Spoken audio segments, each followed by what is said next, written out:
Hey everybody, this is Jerichos and welcome back to The Messenger. Last time we made our way through the catacombs and defeated Ruxton, the not-so-evil necromancer. This time, after we've left those dreary catacombs behind, we are in Bamboo Creek, and we're going to venture onward, and I'm going to let you enjoy the music for a little bit.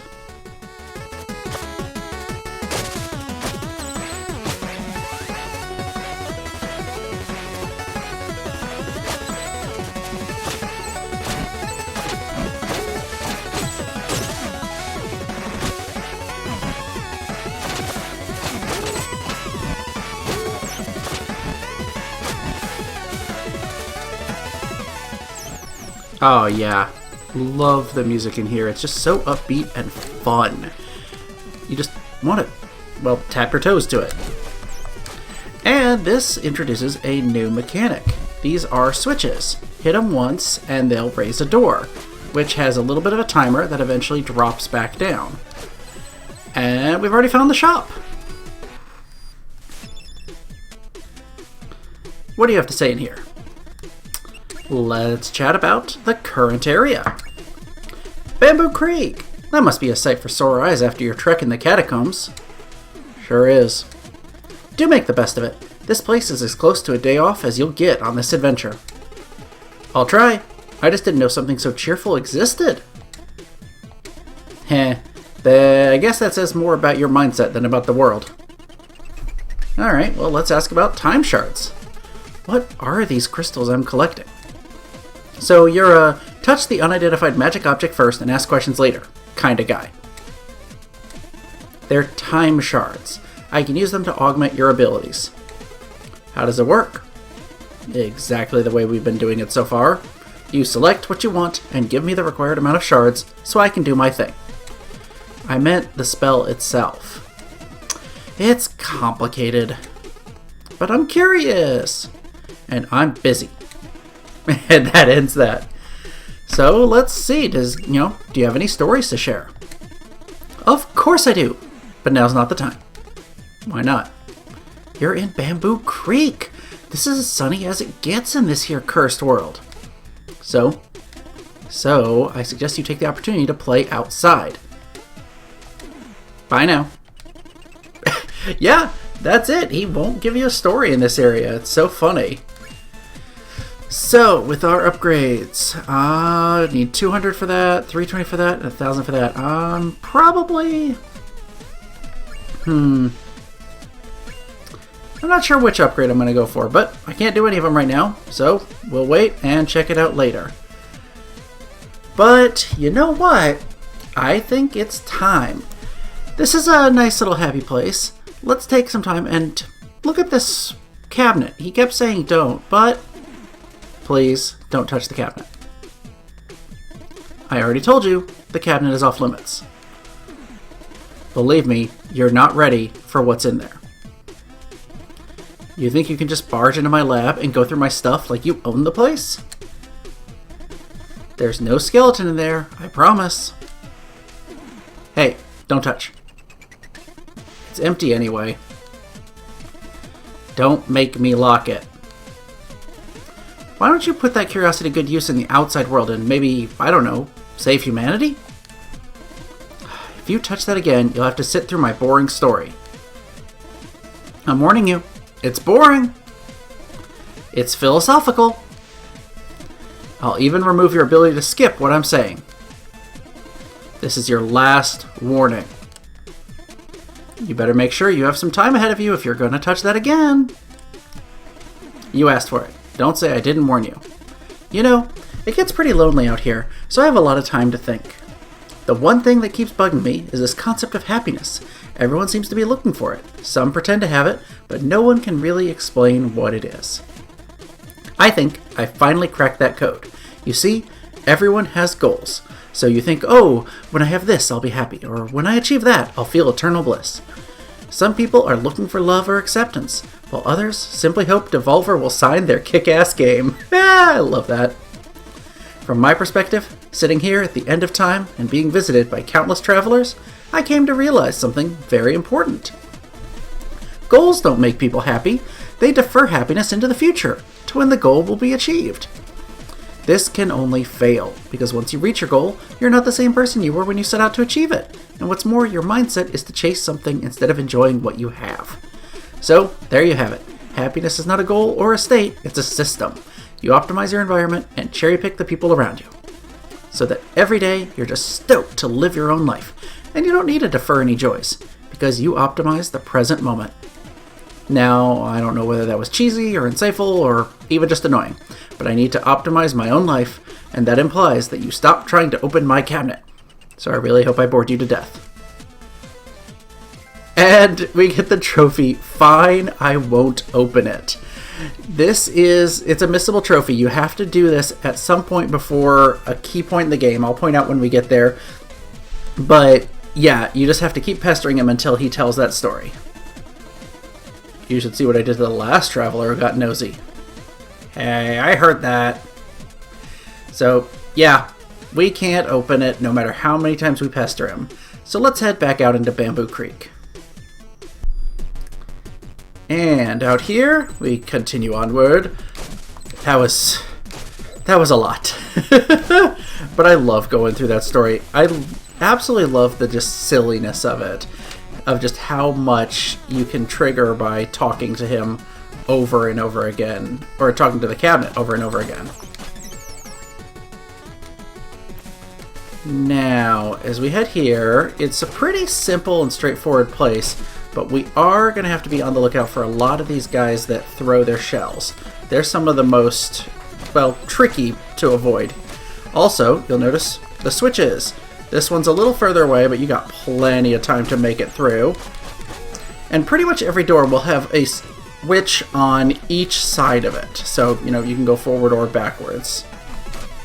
And new enemies! I walked into that chestnut. These weird floating Medusa head-like things just bob along. They don't really do much of anything. And this is a rising switch. Every time you hit it, it goes up. Simple enough. Use it to your advantage to keep getting higher. And you'll be fine. Now let's see, I want to go down here, get some health back. Oh right, I forget about my magic. I do that a lot in this game. I'll just completely forget I have the shurikens. But hey, we have a mini-boss. Swing once at him, and he'll teleport away. Then you'll be able to get him on his second attack. Repeat this a total of 3 times, and he disappears. Pretty easy, once you know what to look for. Oh. Here we go. This is an interesting little area with strange plant. Hit the little purple spot to kill them. You hit them down below, doesn't do anything. And we head this way, we get a big time shard. I'll happily take that. And unfortunately, we can't go left here. Yeah, this is just a wall.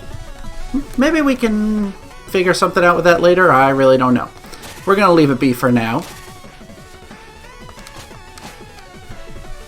And as we head back to the right, you'll notice this one, actually this switch brings the platform up. Every time you hit it, sends it this way.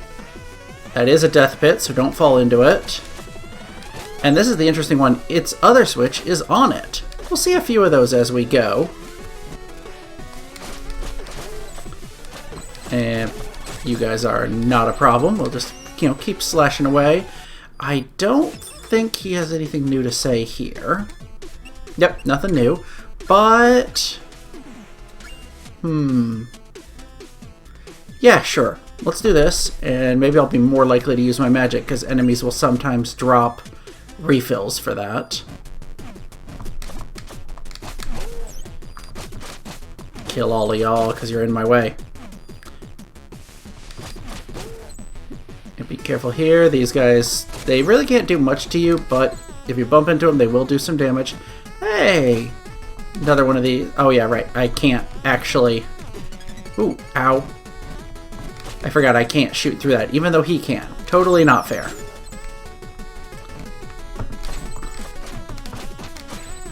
Now, let's see if I just... You know what? I might be a little fancy with this. There we go, make it safely across. And you can leave me alone. Oh, hey, give me those.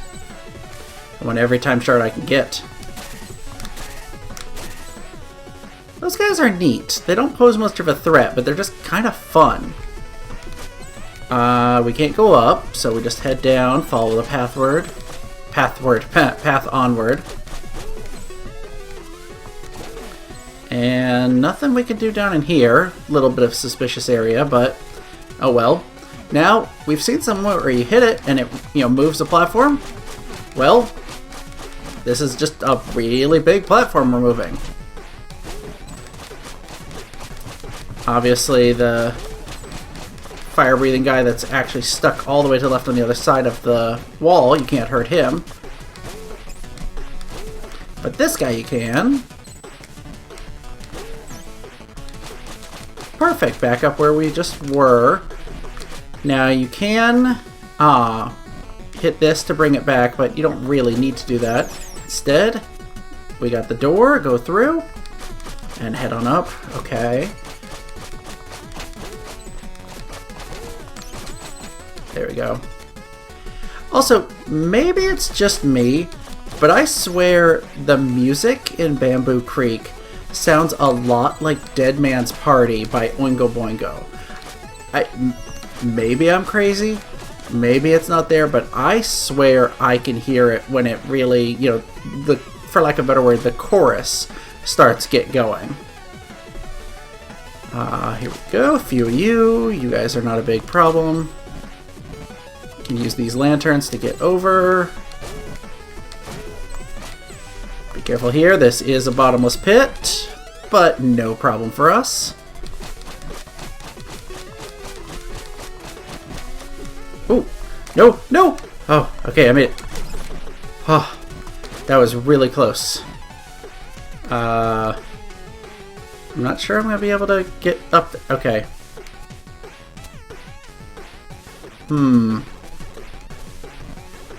Let's try this.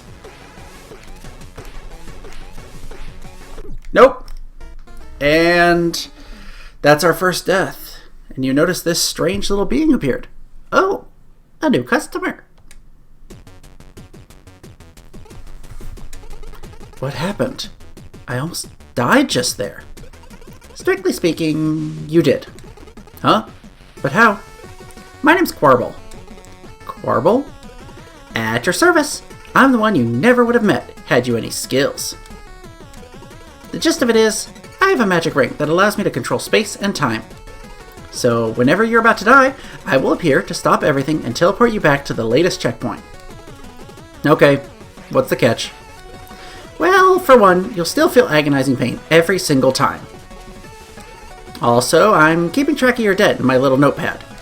So I'll stick around to steal your loot until we're even or I'm bored. I mean, I can let you die if you prefer. It seems we have a deal. Glad we see eye to eyes. Carry on then. Meet Quarble, Eye of the Shareholder. Yep, so because of this, we can't permanently die. We will, respawn. That's the in-game reason for why, if you die, you just keep coming back. You'll also notice, as I'm hitting these lamps, he's actually taking my shards. So I'm not actually able to collect them for a little bit. After we go on for a little while, he will disappear, and we'll be able to collect shards like normal, but for the moment, he gets to eat them. Let's try doing this way without, without falling this time. Oh, I have never fallen there before. That, first time for everything, but that was rough. I don't think there was any way I could get back with that. I think I actually was stuck because no new enemies were spawning. But, oh well. Gotta happen eventually, right? Might as well get, a fun little bit of story out of it, having Quarble show up. Now here, if you want to try and be fancy, you can get higher than they intend you to do, but what they actually want you to do the first time through is head on down, and you get a platform we can start raising.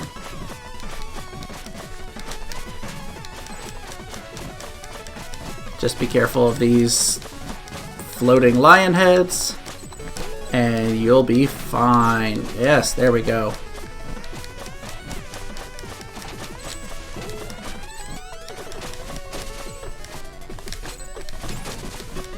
Yes, kill them all. Okay, there we go. We're doing good. And that's the top. So head to the right, and we can move onward. This is cool. This little area here. It seems like that's a pit, right? This is one time where you're good to drop down.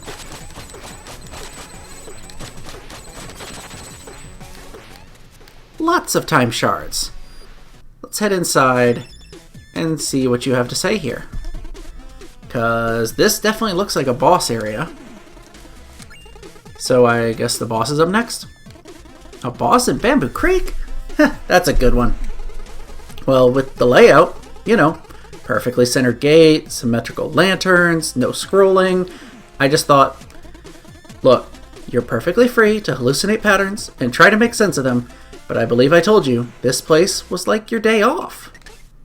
So, well, would you fight a boss on your day off?